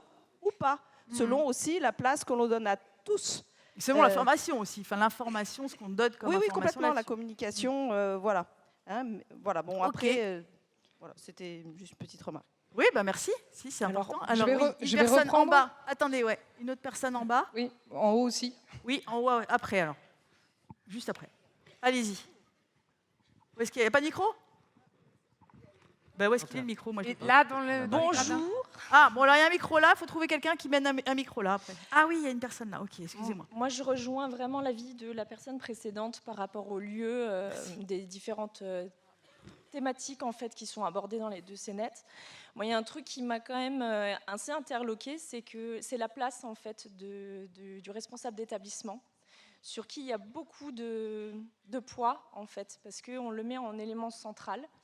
Là, pour moi, il y a un manque de communication aussi descendante, parce qu'en fait, finalement, il est porteur d'un projet qui n'est même pas connu par l'équipe pédagogique, qui n'est même pas investi clairement par l'équipe pédagogique, et on sait très bien aussi que ça dépend aussi du chef d'établissement qu'on rencontre. Il y en a plein qui s'opposent à ces temps d'inclusion parce que pas de moyens. Il y en a qui sont clairement en avance par rapport à ça et qui ont vraiment cette envie. Mais si ce n'est pas un collectif... Créer un collectif, quoi, autour du chef d'établissement. Si ce n'est pas investi par les différents acteurs, on le voit bien, il y a des blocages finalement, parce que tout le monde reste fixé dans ses peurs et de ses appréhensions. Et finalement, on n'est pas porteur de solutions. Oui. Et il faut qu'on soit investis tous ensemble là-dedans. Il faut qu'on arrête aussi peut-être de trop... alors je ne dis pas non plus qu'il faut faire plus que ce qu'on nous demande, hein, c'est pas plus ce que je dis, mais il faut aussi prendre ses responsabilités chacun en tant que membre d'une équipe. Donc vous parlez aussi de responsabilité de chacun. Voilà. Et du chef d'établissement qui va créer une équipe, inclure tout le monde dans un projet. Parce que les difficultés, chacun. Elles sont là. On les connaît tous. On sait très bien qu'il est difficile d'être là à 100%. On sait très bien qu'on a effectivement des temps d'arrêt par rapport à nos missions. On sait très bien que c'est compliqué. Je pense qu'il faut garder aussi le fait dans la tête que les enseignants sont là pour enseigner, que les éducateurs, on a notre rôle à jouer aussi dans tout cet accompagnement, mais on doit rouler ensemble et peut-être arrêter de penser que c'est une forme d'inquisition de territoire. En fait. Je pense donc que ça joue s'ouvrir, réellement là-dedans. Prendre ses responsabilités et voilà. pour coopérer. Merci beaucoup. Ici, oui, ça y est. Toujours en haut. Alors, on On a parlé que c'était simple en parlant des besoins d'un seul jeune venu sur scène. Le problème, c'est que si on prend un autre jeune, par exemple un HPI de la classe qui aura des besoins totalement différents et qu'on prend ces deux besoins ensemble dans une classe de 30, ça explose, et notamment au niveau du professeur. On voit bien qu'au niveau de l'éducation nationale, dans la Cénette, en fait, comme il n'y a pas de formation et qu'il n'y aura pas de moyens avant 10 ou 15 ans, ça ne marchera pas non plus. Par contre, ce qu'on peut peut-être tester, ce qui a été dit tout à l'heure, c'est qu'on a des énormes moyens ce qui a un peu été mis en place sur Toulouse-Lautrec, qui sont les enfants entre eux. Peut-être que si on refaisait la même chose avec 1 ou 2 enfants en situation de handicap et le reste de la classe, et que si peut-être le professionnel médico-social prenait du temps pour former les autres enfants, leur expliquer les différences et voir comment, dans certaines classes de maternelle, où justement il y a des CESAD qui viennent, où il y a des échanges en fait, avec les autres enfants qui, eux, ont aussi envie d'apprendre à leur rythme. Mais on voit qu'il y a des parrainages, il y a énormément de choses qui se font. Et un enfant formé peut accompagner un autre enfant aux toilettes, par exemple, en sécurité. Je pense que peut-être qu'il faudrait former les enfants. Ok, merci. Alors, je rebondis. Ça applaudit quand même au-dessus. De rebondir. Alors, je suis en haut, dans l'angle mort. En haut, là-bas. Ah oui, là. Et puis après, là. Et puis après, on va a une remarque tout en haut aussi. Il y a eu beaucoup de choses, mais effectivement, je suis d'accord sur le fait que c'était devenu une ESS, ce qui n'était pas le sujet. Mais des moyens de lien, il y en a grâce au chef d'établissement, on l'a dit. Moi, j'ai des établissements où ils ont imposé, en journée pédagogique, une formation à tous les enseignants ensemble. Et c'est les CESAD et autres qui sont venus. Donc, et là, on a eu un lien. On a des enseignants qui venaient en traînant les pieds, mais qui finalement sont ressortis ravis de cette journée, à tel point que la deuxième partie des enseignants nous a fait un scandale pour l'avoir aussi, c'est vous dire. Un scandale ou une envie, quoi. Non, il y a eu une rébellion, hein. Donc c'était très chouette. Et ce que j'entends beaucoup, c'est la peur, c'est la méconnaissance. Donc oui, il faut pouvoir communiquer peut-être mieux avec les parents, tous les parents. Les associations de parents d'élèves sont là aussi pour ça. On n'en a pas parlé, mais ils peuvent aider, vraiment. Et voilà, ça me semble un élément... Donc c'est ouvrir aussi, hein, vous parlez aussi des associations de parents d'élèves. Là, on parle des élèves. Il n'y a pas de sens.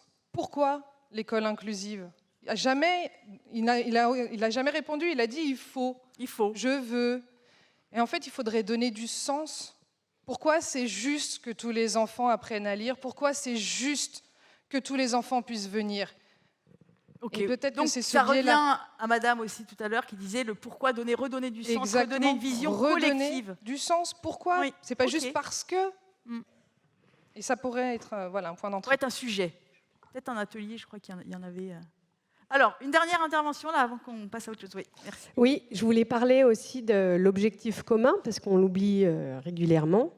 Et quand on y repense, l'objectif commun, c'est de faire les citoyens de demain.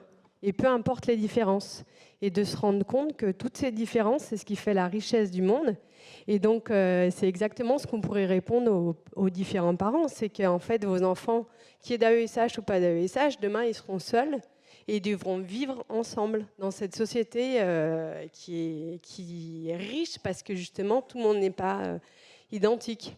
Donc, ce qui est important, en effet, c'est le travail après en petits groupes, parce que c'est très compliqué de travailler en gros groupes et de faire émerger des grandes idées pour pouvoir se rapprocher au plus près des préoccupations de chacun et essayer d'en sortir des grands axes et ensuite le retravailler autrement.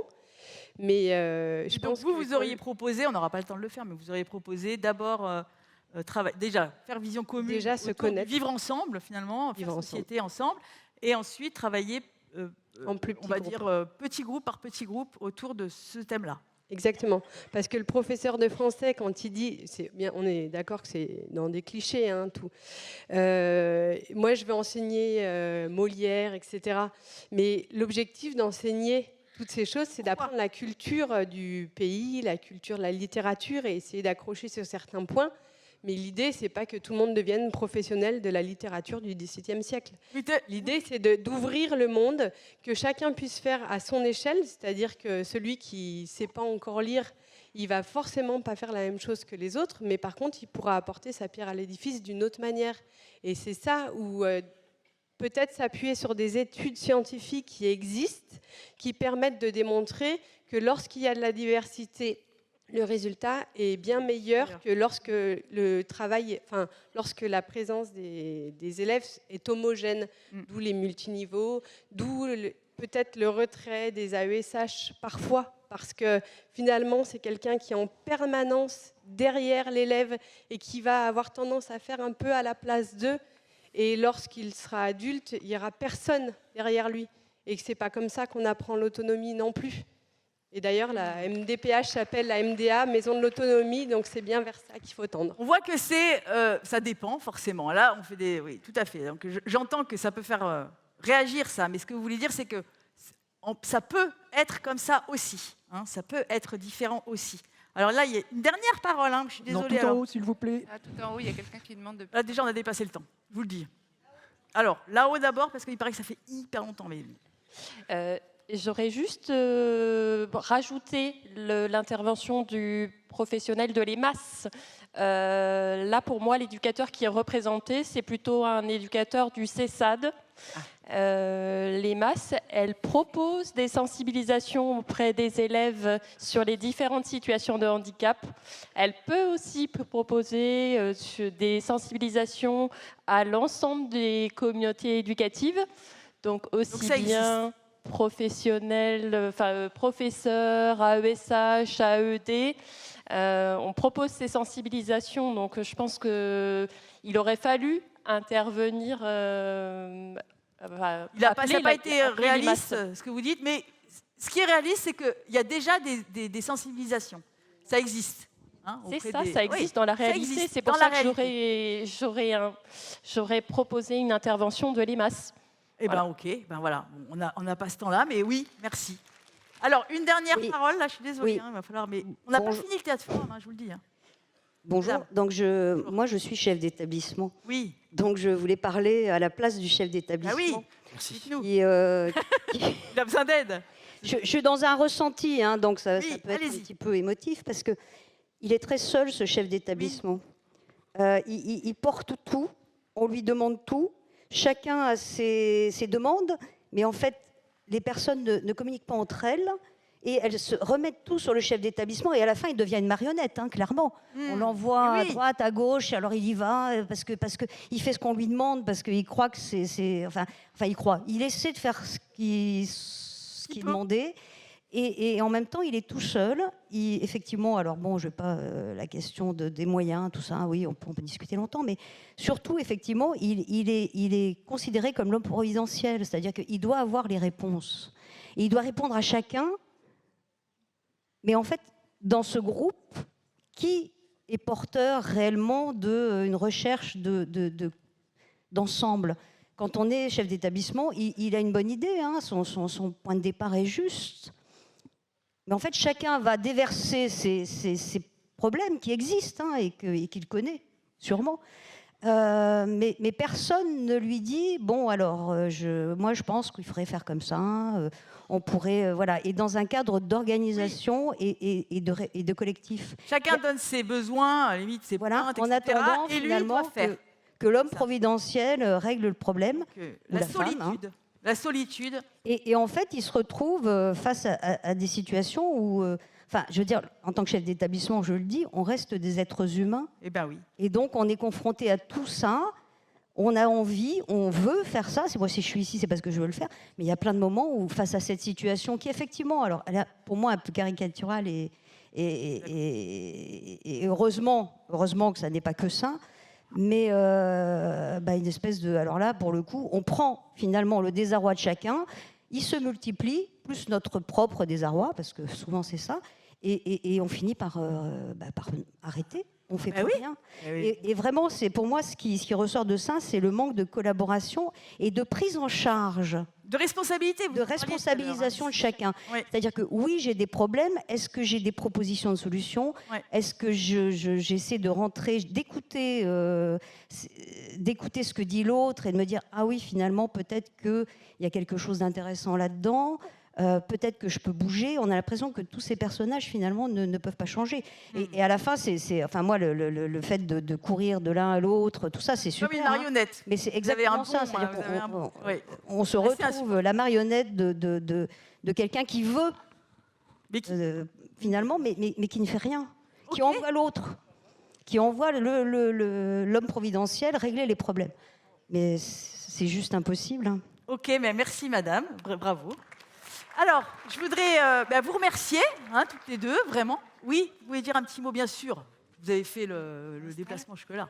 Pour dire comment j'ai vécu finalement ça, parce que c'était très particulier d'être jouer le rôle d'un professeur, mais l'éduque qui est en moi, évidemment, elle avait envie de faire dire des choses. Ça, c'est une croyance forte que je veux partager avec vous aujourd'hui. Moi, ce que j'ai senti, c'est du mouvement, de la confrontation, et je pense qu'il ne faut pas avoir peur que ça se passe comme ça. Et surtout, ma croyance forte, c'est que quelquefois, on n'a pas la solution tout de suite et qu'on peut accepter l'idée que ça mette un peu le bazar et que de ce bazar, chacun va cheminer. Parce que d'emblée, arriver à une réunion où tout le monde pourrait dire moi, c'est calé, c'est comme ça, émotionnellement, ça me fait ça, techniquement, je propose ça et tout, ça n'existe pas dans la vraie vie. Et quelquefois, il faut plusieurs rencontres. Il faut accepter de se laisser un peu bousculer aussi dans nos certitudes, dans nos croyances, foncer, parce qu'on sait que de toute façon, à partir du moment où on parle de la différence, que ce soit la question du handicap ou d'autres, ça vient mettre le bazar. Mais c'est pas grave, on peut ne pas avoir peur du bazar et se dire ok, j'accepte ça, mais j'ai la croyance que derrière, il va se passer quelque chose d'intéressant. Ouais, ça bouge, ça se confronte, c'est pas grave, c'est la vie qui est comme ça. Accepter le chaos. En tout cas, merci beaucoup, Pascal, d'être venu dans ce chaos. Un peu. Venu expérimenter le chaos avec nous. Juliette. Alors, deuxième scène, on va vous proposer. Alors, et si l'école inclusive de demain, c'était ça? Je crois que tu étais là. On va essayer on va vous montrer quelque chose. Donc, je vous demande de vous projeter, nous sommes en 2028. Au même endroit, avec les mêmes personnages, enfin certains des personnages d'avant, hein, il y aura 4 personnages, au même endroit, les mêmes personnages, pas tout à fait. Alors, vous êtes Monsieur Chéniaud, voilà, directeur d'établissement depuis quelques années déjà dans cet établissement. Très bien. Vous êtes Je suis Madame Pudding, je suis professeure d'anglais depuis beaucoup d'années aussi, Monsieur Chéniaud, nous connaissons. Oui. Monsieur Baudin, éducateur. Très bien. Et puis moi, je suis Madame Vial, maman de Manon. Vous êtes un parent Ah oui, je suis parent ressources aussi, pour l'établissement. Okay. Merci. Et nous sommes dans le... on est dans un temps qui s'appelle un temps de création et régulation des projets éducatifs de l'établissement. Okay. Bon, donc ça joue. Je prends le compte-rendu cette fois-ci. J'ai amené l'ordi. Bien. Super. Ok. Parfait. On attend Monsieur Chéniaud qui n'est pas... Il va arriver 2 minutes il sur le arrive. téléphone. Juste avant qu'on commence, moi je voulais juste vous donner un petit peu des nouvelles de Théo. Vous vous souvenez de Théo? Bah oui. Oui. Il va super bien, il fait des progrès, mais c'est impressionnant. Oui. Franchement. Okay. Et franchement, moi, à ce moment-là, ça me fait dire qu'on est sur le bon chemin. Quoi. Ah ben oui, mais je suis contente de commencer comme ça une réunion. Hein, vraiment. Bonsoir à tous, pardon, excusez-moi pour ce retard pour le TCR P2E. Monsieur Chéniaud, 2028, on arrête les acronymes. Hein. Ah oui, pardon. Tous les mots. Oui, pardon, excusez-moi. Okay. Ce temps de création et de régulation des projets éducatifs de l'établissement. Super. Voilà. Okay. Avant de commencer, est-ce que tout le monde va bien déjà? Oui, ça va. Très bien. Oui. Et vous? Oui, très bien, merci. Concernant l'ordre du jour. Alors, qu'est-ce qu'on a écrit? L'ordre du jour, on parle des personnels soignants, on parle du voyage scolaire, du groupe de parole et un point autour de la formation. Ok, très bien. Alors, concernant le personnel soignant, donc j'ai eu cet après-midi au téléphone la psychomotricienne de Léa Carbonaré, vous savez, qui est en 3e 4 là. Donc du coup, elle va venir un jour par semaine sur l'établissement. Voilà, elle détache un jour de sa semaine pour être avec nous, pour s'occuper des soins de Léa Carbonare et d'autres enfants qui en ont le besoin. Donc moi, je vais parler des 4 enfants qu'on avait déjà identifiés à la précédente réunion. Ça peut être aussi ouvert à plein d'autres enfants. Donc, ça, c'est plutôt une très bonne nouvelle. Donc si je récapitule, du coup, ça veut dire qu'on a une neuropsychologue un lundi sur 2, la psychomotricienne qui est là le mardi, comme je viens de vous le dire, et on a aussi du coup l'orthophoniste qui est là le jeudi. Ok. Voilà. Donc voilà. Après, moi j'ai juste un questionnement quand même que je voudrais vous soumettre, c'est que on a pas mal de demandes de parents pour de la rééducation suite à un appareil dentaire. Pour l'orthophoniste. Pour l'orthophoniste. Ok. Et je ne sais pas si ça concerne vraiment l'école. Et du coup, je vous soumets ce questionnement parce que je. Je sais pas. Est-ce que peut-être. Ça peut faire un groupe. Oui. Après, c'est vrai qu'elle est détachée un jour par De semaine. notre côté, nous on attend 6 mois pour avoir un rendez-vous. Oui, Oui, complètement. On peut voir déjà avec l'orthophoniste si elle a un limite. Oui, si elle est d'accord. Par rapport à la Ok. Bon, bah écoutez, très bien. Du coup, on peut le noter que voilà, on ouvre à tous les enfants de l'école qui en ont besoin, comme elle est là, avec son accord, et si ça ne pose pas de problème sur l'apprentissage. Ok. Super. Alors, je voudrais parler du groupe de parole qu'on aimerait mettre en place, moi en tant que parent ressource et avec les autres parents d'enfants en situation de handicap. En fait, on voudrait mettre un groupe de parole de soutien, parce qu'on voit que les parents, quand ils apprennent la pathologie de leur enfant, ils sont vraiment en difficulté, et on aimerait mettre en place un groupe de parole simple, de soutien, où on est juste là en soutien de ses parents. Un groupe entre pairs, en fait. Entre pairs, voilà, un groupe de pairs. Alors, moi, si je peux me permettre, je vois aussi tous les parents de l'école et je pense que des groupes de parole entre pairs sur la parentalité, ça peut faire parler tout le monde, pas forcément que les parents d'enfants en situation de handicap. Je pense qu'il y a des âges où on a tous besoin un peu d'échanger sur nos problématiques de parents. Je sais pas. Je sais pas qu'est-ce que vous en pensez. Oui, c'est vrai que mais ça peut faire beaucoup de gens. Oui, mais oui. Après, il faut que. Au moins, là, peut-être, on parle avec des thèmes. Oui, tout à fait. Avec des thèmes. Oui, voilà, très bien. Ok, donc je note je note qu'on va faire des groupes de soutien, mais qui sont ouverts à tous, mais par thématique. Et vient qui veut, qui a besoin. Surtout. Voilà, qui a besoin. Je le note. Oui. Mais et pour appuyer ça, moi je voudrais organiser des séances aussi avec des experts. Il y a très clairement un problème de connaissances, donc qu'on puisse partager. Autour du TSA, les 10. Les TSA, les 10, tous les troubles. Oui, très bien. Okay. D'accord. Donc on est vraiment en plus de ces de l'information. Voilà, en fait, c'est ça. Des séances de discussion et de partage, vraiment des séances d'information, d'information et de partage de connaissances pour que tout le monde ait plus de bagages. Oui. Mais alors, moi, ce que je vois, c'est que pour tout ça, quand même, des fois, on manque un peu de place. Oui, alors voilà, justement, j'ai complètement oublié de vous le dire, mais j'ai rencontré en fait la salle qui permet pour le dispositif d'autorégulation, elle est complètement saturée. Oui. Donc, on a été voir avec d'autres parents la maison des jeunes à côté, et ils sont OK pour nous prêter une salle. Et donc, en journée, il y a une salle qui n'est jamais occupée. Donc voilà, on a accès à une salle en journée. On peut utiliser pour nos ateliers. C'est voilà, bien, oui. Complètement libre. Et ça, c'est vachement bien, parce que moi, j'ai un autre projet aussi. Ce serait avec la psychomotricienne, de faire des réunions avec les parents, parce qu'il y a très clairement aussi un manque de discussion avec les parents et avec les enfants, évidemment, pour que tout le monde puisse parler ensemble, en transparence, et qu'il y ait beaucoup plus de cohésion dans l'ensemble. Et donc, du coup, cette salle pourrait vraiment nous être très, très, très utile. Pour l'instant, c'est un petit peu ce qui nous arrête. Donc, je ne sais pas si ce serait possible. En tout cas, pour nous, c'est feu vert. Feu vert, allez, feu vert. On peut le noter, ça c'est bien. Parce que tout le reste est prêt. Okay, cool. D'accord. Et concernant le séjour linguistique, donc celui qui concerne les 5e et 4e, une quarantaine d'élèves. Une quarantaine d'élèves. Écoutez, on va y aller à 3 éducateurs, donc moi-même et puis 2 autres de la DPI, et puis 3 professeurs, dont 2 d'anglais évidemment, et moi bien sûr. Avec j'emmène les irremplaçables Madame le pilier de ce collège.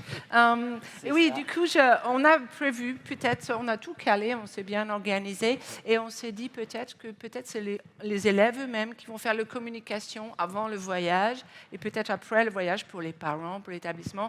On pensait proposer aux élèves de faire un vlog comme ça, avec les petites vidéos, pour raconter leur voyage et communiquer dans le collège. Oui, ça c'est une très, très, très, très bonne idée. Ouais. C'est bien. Sinon, peut-être, on avait parlé de formation, non? Vous voulez parler de formation? Oui, tout à fait. Oui, le plan de formation. Donc moi, je voulais vous, justement, moi, je voulais vous dire que par rapport au plan de formation pour le personnel enseignant, pour le corps enseignant, pardon, le personnel médico-social et éducatif de l'établissement, eh ben, écoutez, à la fin de l'année, tout le personnel de l'établissement aura reçu la formation accueillir et accompagner des enfants aux besoins spécifiques. Et voilà. Et ça, c'est une très belle nouvelle. Ça veut dire qu'on va pouvoir avancer avec pas mal de fluidité, sereinement. Pour l'avenir. Parce que, alors, je ne sais pas, peut-être si ça va, peut-être c'est en dehors de cette instance, mais je voudrais parler de Camille Delpo que j'ai eu dans l'atelier. Oui. En dehors de mon classe anglaise, je fais aussi l'atelier Apprendre à apprendre. Oui. Et Camille Delpo est venue, mais je sens une élève un peu, peut-être c'est mon mistake, mon erreur, mais j'ai fait la formation autour des troubles spectre autistiques et maintenant je vois partout des autistes. Moi, c'est pareil. C'est pareil, j'en vois partout. Dans mon famille, dans la famille, partout. Et peut-être, je ne sais pas si Camille Delpo est peut-être concernée ou pas. Je ne sais pas. Mon formation était quand même initiation, mais je me demande s'il faut une attention particulière pour cet élève. Oui, mais alors du coup, ça concerne plus les rencontres hebdomadaires sur les besoins spécifiques des enfants du collège. Donc, du coup, à ce moment-là, on va peut-être noter Camille Delpo. Voilà, dans le temps, la semaine prochaine, il y a un temps les besoins spécifiques de l'enfant du collège, des enfants du collège. Je le marque, Camille Delpo. Oui, on note son nom, comme ça on pourra la voir. Et donc ça veut dire qu'une fois qu'on aura vu Camille Delpo, on aura fait le tour des besoins de tous les enfants de l'établissement, je crois. On aura fait le tour. Je le note aussi, parce qu'il faut quand même... Oui, on peut le noter aussi, du coup. Du coup, au niveau de l'ordre du jour... On a fini l'ordre du jour. Fini. Super. Écoutez, on va à l'italien comme d'habitude ou... On va déjeuner. Oui, allons déjeuner. Très bien. Merci. Allez, à l'italien.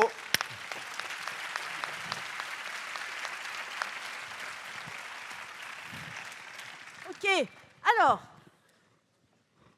on a à peu près 20 minutes. L'école de demain, l'école inclusive de demain. Est-ce que ça vous paraît vraiment idéal, cette école-là qu'on a vue? Est-ce que ça l'est? Est-ce que ça l'est pas? Est-ce que ça vous paraît réaliste aussi, en 2028?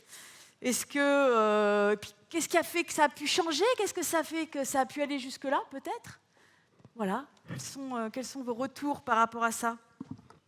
Là, Juliette. Alors, j'ai un micro là, voilà. Ici. Juliette, t'as quelqu'un là-bas. Ah oui, pardon. Alors, on peut baisser un peu. Belle utopie, belle nouvelle présidence, belle augmentation de moyens.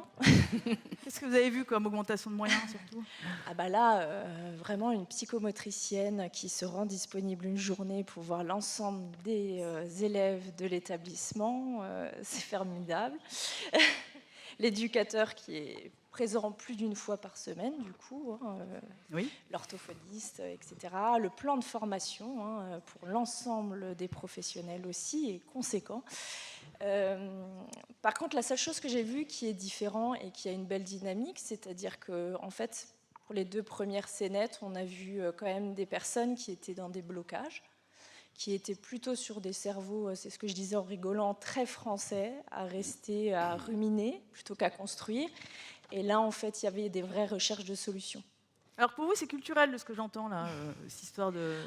Non, mais je vais me faire... Je me pose la question, si vous dites français. Je vais être le mouton noir des 1500 personnes. Mais... Ok, en tout cas, là, ce que vous voyez, c'est... Il y a une construction, il y a une construction collective.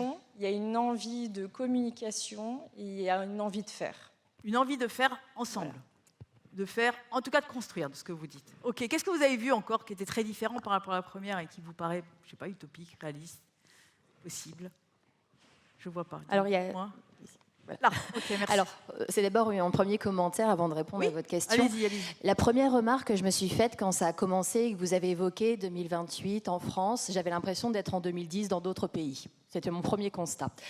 Deuxièmement, en filigrane, moi, ce que j'entends, c'est ce qu'on appelle la conception universelle des apprentissages, et c'est ce qu'on prône de plus en plus aujourd'hui. Et donc voilà, ça m'a fait plaisir d'entendre ça dans les échanges en 2028. Et j'ai juste envie de faire une remarque que si nous, professionnels, nous ne croyons pas à cette possibilité de table qu'on vient de voir dans les années à venir, c'est là que ça n'avancera pas. Et c'est vraiment commencer à croire en quelque chose. Et quand on reste campé sur ses positions, eh ben on n'avance pas. Il faut vraiment faire un pas vers l'avant. Et si nous ne le faisons pas, qui le fera pour nous? Voilà. Ok, merci. Donc y croire, même si ça paraît dingue un peu, ce que vous disiez, un peu utopique, c'est y croire. Oui, ici. Oui, alors c'est juste un petit constat, c'est que par rapport aux 2 premières scénettes, c'est qu'à aucun moment vous n'avez évoqué le mot handicap, mais on parle de besoin particulier. Donc ça fait écho à des discussions que nous avons eues par rapport à la journée d'hier. D'accord. Mais c'est qu'on ne représente plus la personne par son handicap, mais là vous parlez des besoins de tous les enfants, besoins particuliers, besoins éducatifs particuliers. Donc là aussi, ça change le regard que l'on peut avoir sur la personne. Ok, merci. Donc des besoins pour tous finalement, mais différents pour chacun. Ok. Et non plus parler pas le mot handicap. Je n'avais pas fait attention à ça. Oui, ici. Oui, bonjour. Bonjour. Ce que j'ai trouvé très intéressant, c'est au début de la scène, la maman concernée qui devient personne ressource. Vous posiez la question tout à l'heure si c'est réalisable si on pensait que c'était réalisable en 2028. Alors pour tout ce qui est budget, etc., c'est très compliqué, mais là je me dis que oui, effectivement, c'est cette personne ressource, utiliser le savoir expérientiel, les personnes concernées, les personnes qui savent, qui comprennent sur le terrain, je me dis que oui, c'est possible. J'ai envie d'y croire en tout cas. Donc des personnes ressources, c'est possible. Des parents ressources, des personnes ressources au sens large. Oui, je crois que moi c'est quelqu'un qui m'a raconté ça, qui a été personne ressource dans une école, un parent ressource. Alors ici, il y avait... On aurait une prise de parole en haut. Il va. Ça arrive. C'est du sport, le micro. Seigneur, j'avais pas fait ma gym de la semaine. Bonjour. Bonjour. Oui, très belle utopie. Il me semble qu'il manque un partenaire, c'est tout ce qui est périscolaire. Oui. C'est-à-dire la pause méridienne, éventuellement le matin, le soir, qui sont des temps souvent difficiles aussi pour les enfants. Transition, temps plus libre, moins cadré. Voilà, et du coup, c'est pas du tout évoqué. Alors, je ne sais pas si c'était inclus dedans. Non. Non, mais vous avez tout à fait raison. On a parlé, quand on a créé, on a parlé de la coéducation et ça en est lié. Et bien sûr, ces temps de midi, merci pour cette remarque aussi, ces temps de midi, ces temps en dehors de l'école, après l'école, qui durent jusqu'à peut-être 19h, quelquefois 18h30, 19h, sont importants aussi. Bien sûr, quoi d'autre encore? Il y a une question par ici. Demande aussi. C'est dur. Parce que Oui, moi, ce qui m'a frappé sur cette scénette, c'est la question de la confiance et de l'autonomie qu'on a pu voir au fur et à mesure. Et la question de cette autonomie dans nos actions professionnelles, je pense que c'est quelque chose qu'il faut qu'on mette en avant aussi. Donc, qu'est-ce que vous voulez dire par autonomie? C'est-à-dire que vous sentez que vous n'avez pas d'autonomie ou c'est quelque chose que vous n'avez pas assez reçu de confiance? Juste pour aller un petit peu plus loin. Non, c'est l'autonomie, c'est la confiance aussi. C'est comment est-ce qu'on permet aussi à chacun d'œuvrer au quotidien dans son travail de communication, de remplir ses missions en fait. D'accord. Moi, ce que j'ai vu beaucoup là, c'est la confiance. C'est la confiance et des gens qui sont responsables aussi, autonomes et responsables dans leur champ, quoi. C'est ça, avec un directeur, un proviseur, pardon, qui était absent au début. Oui. Et qui aurait pu ne pas être là. Pour rebondir sur madame, proviseur, en effet, donc eux prennent en charge la réunion, les autres, finalement. Ok, donc comment, alors ça va être les leviers aussi, comment on va arriver à ça? Comment on va arriver à ce qu'il y ait plus d'autonomie? Si on dit que c'est utopique, est-ce que c'est une vraie utopie ou est-ce qu'il y a des possibilités pour arriver à ça? Ou plus, ou mieux, ou différent? Juliette, tout en haut à droite. Par ici. Voilà, ok, merci. On peut peut-être baisser un peu la lumière de scène parce que nous, on voit très mal la salle. En effet, c'est très utopique et c'est très bien. Et je rejoins la dame qui a parlé en deuxième, comme quoi il faut vraiment faire un pas en avant et y croire. Par contre, j'ai une question. C'est sur quel temps l'éducation nationale va pouvoir mettre en place ces réunions que nous, on peut avoir dans le médico-social, à mettre tout le monde autour de la table, à avoir ce genre de réunions sur les besoins spécifiques, sur les plans de formation, etc. C'est certainement du temps qui leur manque. Et donc, moi, c'était ma question. Comment donner du temps donc, aux professionnels de l'éducation nationale pour qu'ils rentrent dans ce dispositif, ça. Dans la formation, dans ces réunions, besoins spécifiques par exemple. Voilà, et où on met tout le monde autour de la table. Et où on met tout le monde autour de la table, ce que vous pouvez faire dans votre métier, mais qui n'est pas encore dans l'éducation, enfin permis par l'institution de l'éducation nationale. C'est ça que j'entends. Oui. C'est ça. Okay. Et moi, du coup, par rapport à ma collègue qui vient de prendre la parole, je rajouterais qu'en effet, les professionnels libéraux ont tendance maintenant à aller dans les écoles, mais pas au point utopiste que ce qu'on a vu sur scène. Là, on sent l'idée d'un plateau technique et on imagine que ce plateau technique, en parallèle, se réunit certainement pour le suivi de l'accompagnement de cette école. Parce qu'on a une orthophoniste, une psychomote, certainement d'autres professionnels aussi qui, du coup, doivent certainement se réunir entre eux, en dehors de cette école aussi. Oui, c'est-à-dire que là, on voit un petit bout. Oui, on voit un petit bout et on imagine qu'il y a d'autres choses qui se passent à côté, beaucoup d'autres choses. Oui, là-haut, il y avait là, oui, il y avait là. Okay. Il y aura aussi une autre remarque ici. Bonjour. Je voulais réagir sur la question de l'utopie qu'on nomme ainsi. Alors, je parle d'une place de directrice d'établissement médico-social avec une expérience où j'ai pu voir des services fonctionner différemment et des liens qui se tissent de façon différente avec l'éducation nationale. Ce qu'on décrit aujourd'hui comme une utopie, moi j'ai eu la chance de le voir fonctionner, alors avec des choses qui effectivement n'existent pas encore avec des parents reconnus comme personnes ressources, et c'est sans doute un pas en avant qu'il faut qu'on passe. La question des moyens, bien sûr, qui est aussi problématique, on le sait tous. Par contre, il ne faudrait peut-être pas qu'on s'enlise dans une sorte de sinistrose et qu'on dégrade trop nos pratiques professionnelles. Dans la première scénette, on voyait un parent qui était face à des besoins et à des demandes qui s'exprimaient parfois sans filtre. Je crois que collectivement, quand des équipes fonctionnent bien, elles ne le font pas. Et heureusement, et quand ça arrive, ça met les parents en situation de grandes difficultés et de souffrance. Et il en revient à tout un chacun d'avoir une posture professionnelle qui préserve les parents de cette situation-là. Donc mettre les parents en sécurité quelque part, oui, sécuriser. Il me semble.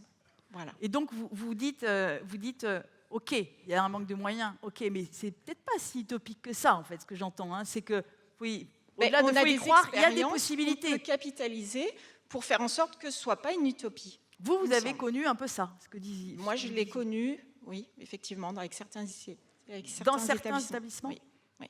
Ok, c'est super ça. C'est déjà, ça donne, ça donne au-delà d'une utopie. Donc, c'est au-delà d'une utopie, c'est une potentielle réalité. Bonjour. Oui. Moi, je suis éducatrice spécialisée dans un CESAD qui reçoit des jeunes enfants et adolescents atteints de troubles graves de la personnalité. L'école inclusive qui est présentée là, je ne suis pas sûre, si je me mets un peu à la place des jeunes que j'accompagne, que ce soit si formidable d'envisager qu'on réponde à leurs besoins spécifiques dans le cadre de l'école.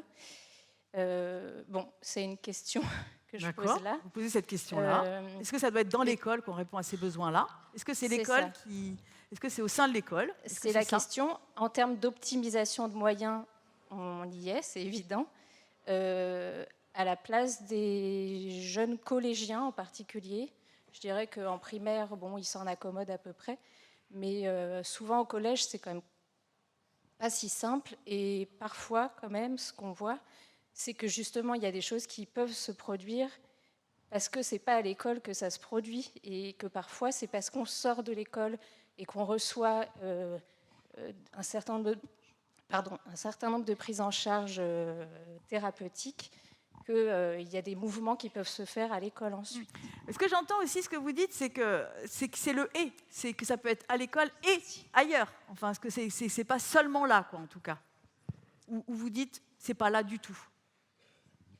Je pense que si c'est vraiment l'école inclusive de demain et que tous ces moyens sont déployés au sein des écoles, espérons qu'il y ait encore assez de moyens pour d'autres dispositifs.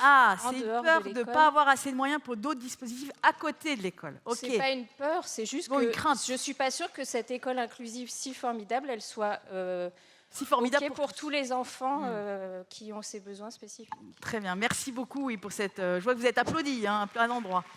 Donc, c'est se poser la question, pour qui? Est-ce que ce n'est pas les spécificités de chacun et tout? Oui, c'est... Ok, encore une remarque par Oui, ici. alors là, il y a quelqu'un qui lève... Alors, juste 2 minutes, parce qu'il y a quelqu'un qui attend depuis longtemps, là, a priori, puis après, c'est vous. Oui. Là.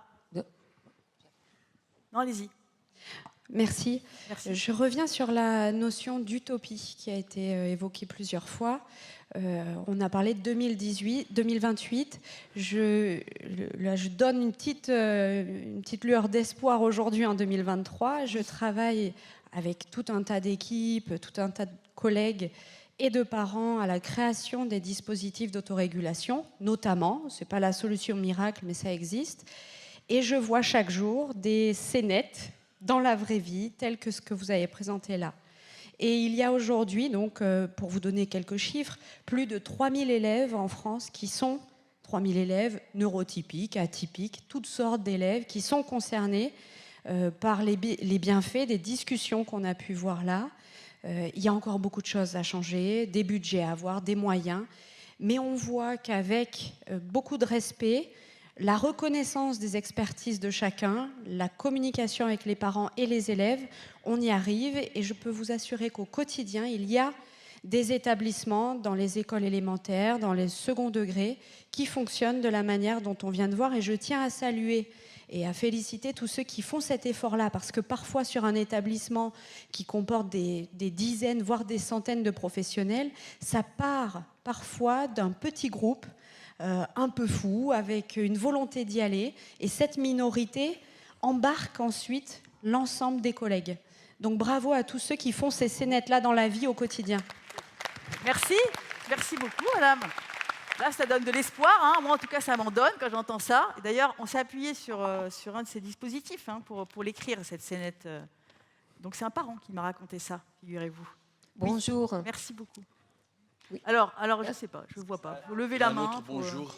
Alors, il y avait ici, oui, c'est vrai. Excusez-moi, il y avait d'abord ici, après c'est vous. Non, c'est vous, c'est là-bas. Et après, ce sera vous. Bonjour, chef de service à un établissement pour déficients visuels à Marseille.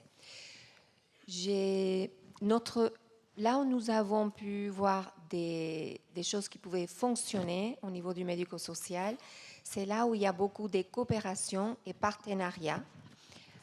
Et ce que je trouve intéressant dans la scénette, c'est qu'on voit justement l'implication des parents. Ça, pour moi, c'est essentiel. C'est quelque chose de constant.